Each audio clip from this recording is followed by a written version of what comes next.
በዓለም ላይ ብዙ አይነት አስገራሚ ሰዎች አሉ። አንዳንዶቹ በችሎታቸውና አንዳንዶቹ ደግሞ በሚያደርጉት ነገር ያስደምሙናል። ዛሬ ግን የምናየው ስለ አንዱ እጅግ አስገራሚ ሰው ነው። ይህ ሰው ምግቡ እንደኛ ዳቦ ወይም ስጋ አይደለም። የእሱ ምግቦች ብስክሌቶች፣ ቴሌቪዥኖች፣ አልፎ ተርፎም ሙሉ አውሮፕላን ነው። ሚሼል ሎቲቶ። ይህ ሰው ማን ነው? እንዴትስ ብረት መብላት ቻለ? እስከ ቪዲዮ መጨረሻ አብራችሁን ቆዩ።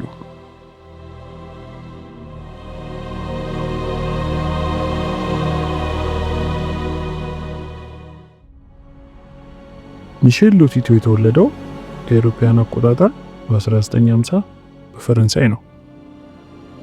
ታሪኩ የጀመረው ገና በ9 ዓመቱ ነበር። አንድ ቀን በስህተት ተሰብሮ ወደ ሆዱ በገባው ብርጭቆ ነው። ይህ ድርጊት ለብዙዎቻችን የሚያሳቅቅ ቢሆንም ለሱ ግን ምንም አልነበረው። ዶክተሮች ሚሼል ፓይካ በሚባል የጤና እክል እንደሚሰቃይ ደረሱበት። ይህ ሁኔታ ሰዎች ምግብ ያልሆኑ ነገሮችን የመመገብ ፍላጎት እንዲኖራቸው ያደርጋል። ታዲያ ጥያቄው ሚሼል ሎቲቶ እንዴት አልሞተም ነው። ዶክተሮች የሚሼልን ሆድ ሲመረምሩ አንድ አስገራሚ ነገር አገኙ። የሱ የሆድ ግድግዳ ከመደበኛው የሰው ልጅ በ2 እጥፍ ይወፍራል።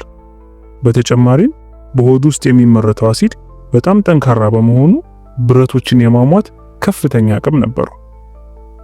ይህ ተፈጥሮ የሰጠችው ልዩ ስጦታ ብረትና መስታወት ሲበላ ደም እንዳይፈሰውና እንዳይታመም አድርጎታል።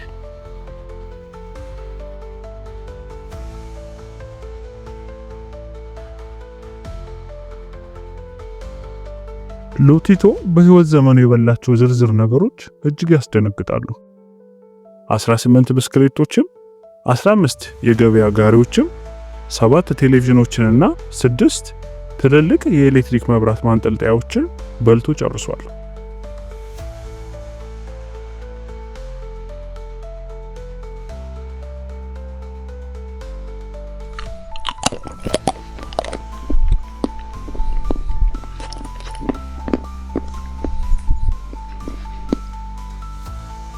ነገር ግን ትልቁ ስራው እንደ አውሮፓውያን አቆጣጠር በ1978 ዓመተ ምህረት የጀመረው አውሮፕላን የመብላት ጉዞ ነው። ይህንን በምስሉ ላይ የምታዩትን አውሮፕላን ቆራርጦ በልቶ ለመጨረስ በትክክል 2 ዓመት ፈጅቶበታል። ይህም ማለት በየቀኑ 1 ኪሎ ግራም የሚሆን ብረት ይበላ ነበር።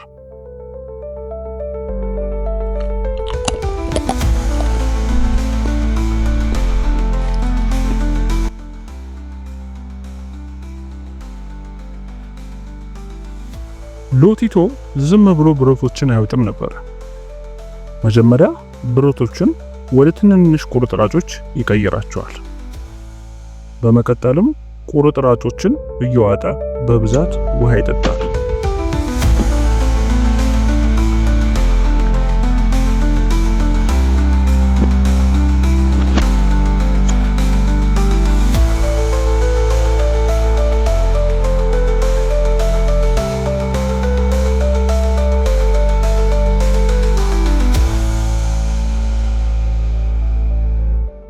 ጉሮሮን ለማለስለስም የማዕድን ዘይት ይጠቀም ነበር። የሚገርመው ነገር ታዲያ እኛ የምንበላቸው ለስላሳ ምግቦች ለምሳሌ የተቀቀለ እንቁላል ወይም ሙዝ ሲበላ ሆዱን በጣም ያመው ነበር። የሱ ሆድ የተላመደው ከጠንካራ ብረት ነገሮች ጋር ብቻ ነበር።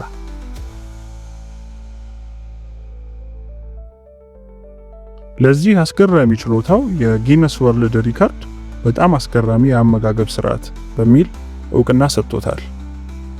ሚሼል ለዓመታት በመድረኮች ላይ ብረት በመብላት ትርኢት እያሳየ ዓለምን ሲያስደምም ቆይቷል።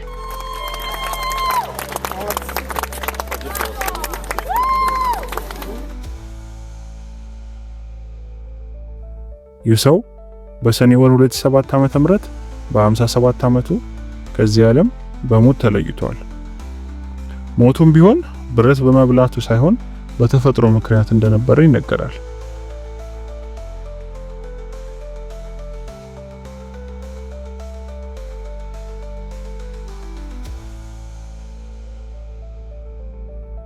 ሚሼል ሎቲቶ የሰው ልጅ አካል ምን ያህል አስገራሚ ሊሆን እንደሚችል ያሳየ ድንቅ ሰው ነበር። እናንተስ ስለዚህ ሰው ምን ትላላችሁ? አስተያየታችሁን በኮሜንት ስር አስፍሩልኝ። ቪዲዮን ከወደዳችሁት ላይክ እና ሰብስክራይብ ማድረጋችሁን እንዳትረሱ። ስለተከታተላችሁን እናመሰግናለን።